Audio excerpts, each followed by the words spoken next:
Good morning student. मैं हूं जफर खान। आज मैं चैप्टर नंबर 2 पढ़ाऊंगा आपको, हिस्ट्री क्लास 12 का, राजा किसान और नगर। पर्टिकुलर अब जो हम लोग जो है एक टॉपिक के बारे में बात करेंगे, महाजनपद के मगध के बारे में। जैसे पिछली वीडियो में मैंने आपको महाजनपद के बारे में बताया था, उनकी विशेषताओं के बारे में बताया था।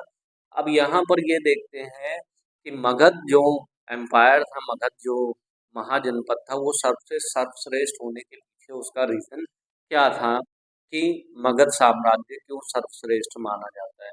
बिना टाइम वेस्ट किए हम लोग जो है अपने मगध पर चलते हैं, और मैं आपको बता रहा हूँ कि इसमें आपके बहुत से एमसीक्यू भी पूछे जा सकते हैं और एक लॉन्ग क्वेश्चन पूछा जाता है। सबसे अच्छा क्वेश्चन हिस्ट्री के चैप्टर 2 का यही है कि मगध साम्राज्य की महाजनपद की विशेषताओं का वर्णन कीजिए कि मगध साम्राज्य अन्य साम्राज्यों की तुलना में सर्वश्रेष्ठ क्यों माना जाता है। चलिए देखते हैं। सबसे पहले यहाँ दिया गया है कृषि, अच्छी कृषि व उत्पादन का होना। देखिए, कृषि के लिए जो जलवायु दशाएं हैं वो होनी चाहिए, वहां पर नदियां होना चाहिए। अब महाजनपद कहाँ बसा हुआ है? नदी के किनारे। जैसे आज दिल्ली हो गया, यमुना के किनारे बसा हुआ है। आपका पटना हो गया, कोसी गंगा नदी के किनारे बसा हुआ है। वाराणसी किसके पास है? वाराणसी गंगा यमुना के पास है। इलाहाबाद जो प्रयागराज है वर्तमान समय में, वो किसके पास है?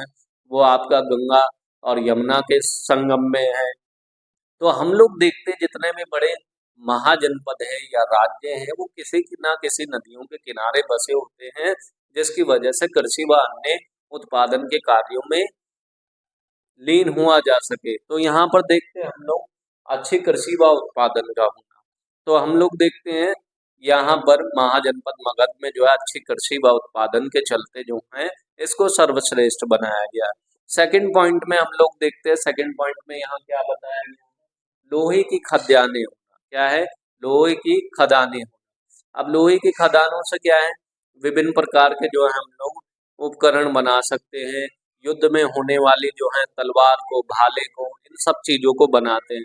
तो लोहे की खदान जो है एक तरीके से मगध साम्राज्य के लिए, एम्पायर के लिए अच्छी साबित हुई है। तो हम लोग देखते हैं कि लोहे की खदानों से क्या हम लोग सोचते हैं कि लोहे की खदान होने से जो है युद्ध के लिए विभिन्न प्रकार के हम लोग साजो सामान या उपकरण बना सकते हैं। इसलिए भी मगध अम्पायर को, मगध साम्राज्य को सर्वश्रेष्ठ माना जाता है। थर्ड पॉइंट पे बात करते हैं हम लोग, वनों की उपलब्धता। देखिए, वनों का उपयोग जो है हाथियों को पकड़ने के लिए किया जाता था। तो यहाँ पर विभिन्न प्रकार के अन्य जानवर व हाथी पाए जाते थे जो युद्ध में अहम भूमिका अदा करते थे। उसके अलावा हमें इमारती लकड़ी चाहिए थी, हमें फ्यूल के फॉर्म में, ईंधन के फॉर्म में जो है ये सारी चीजें मिलती थी। उसके बाद हम लोग क्या देखते हैं कि जंगल विभिन्न प्रकार की सब्जियों और फलों का जो है स्रोत बन गया था, जिससे राज्य को आसानी से चलाया जा सकता था। नेक्स्ट देखते हैं इसमें नदियां व उपनदियां। गंगा व उसकी सहायक नदियां यहाँ पर थी। देखिए, नदियों का यूज जो है या इस्तेमाल केवल आप लोग कृषि के लिए ही नहीं करते हो, नदियों का उपयोग जो है परिवहन के लिए करते हो, नौकायन के लिए करते हो। तो हम लोग देखते हैं पहले नदियां क्या थी? परिवहन का सबसे सस्ता, सबसे अच्छा और सबसे उत्तम साधनों में से एक मानी जाती थी। जैसे आप लोग आगरा को जाके देखिए, आगरा में ताजमहल बना, ताजमहल के पीछे जो है कौन सी नदी बह रही है? आपकी यमुना नदी बह रही है। अगर बाय द वे कभी युद्ध हो या कोई ऐसी व्यवस्था हो, तो लोगों को परिवहन के लिए जो है इतना सोचना नहीं पड़ता था। परिवहन के लिए अच्छी खासी नदियां वहां पर मौजूद थी, जो कि बारहमासी थी।